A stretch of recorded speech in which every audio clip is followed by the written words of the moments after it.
બરાબર.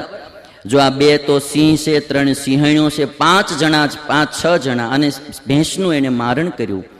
પણ સુખેથી ખાય એમ મોકો મળ્યો ને ત્યાં અંદરો અંદર કુસંપ થયો, અંદરો અંદર કલહ થયો.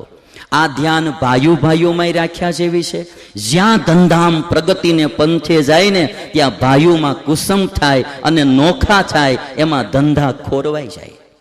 જ્યાં આમ પાર્ટનરો ભેગા મળીને ધંધો કરતા હોય ને ધંધો આમ સ્પીડ પકડે, ત્યાં એને એમ થાય કે આમ બધું મારે લઈને હાલે છે, લાવ હું નોખો કરી નાખું તો વધારે પ્રગતિ કરું, અને નોખું કરે, બધાયના ધંધા ખોરવાઈ જાય. ઘણી વખત મહેનત ભલે આપણે કરતા હોય પણ ભાગ બીજા પાર્ટનરનું કામ કરતું હોય. બાપ ઈ ભલે બહુ મહેનત ન કરતો હોય પણ ભાગ એનું કામ કરતું હોય. આજે વ્યાસ ભગવાન કે સ્વજનોની સાથે કલહ નિંદિત છે. ઘરના હોય ને ભાઈ, એ કામમાં આવે, પારકા કોઈ દી કામમાં નહીં આવે.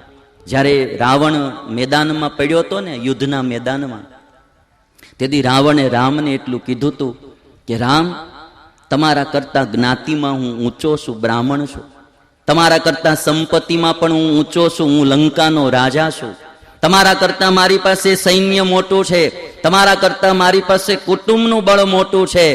પણ છતાંય આજ હું હાર્યો, એનું કારણ કે તમારો ભાઈ લક્ષ્મણ તમારી હારે હતો અને મારો ભાઈ વિભીષણ મારા વિરુદ્ધમાં હતો.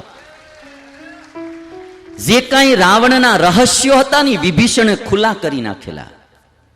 એટલે ભાઈઓ સાથે વેર ન રાખવું, દેરાણી જેઠાણી સાસુઓમાં કલહ ન રાખવો, આંટી ન પાડવી, જિંદગી હળી મળીને જીવવી. કુસંપ અને કલહ આનું આ પરિણામ છે. વ્યાસ પ્રભુ કે સ્વજનો સાથે ક્યારેય કલહ ન કરવો. તે કલહ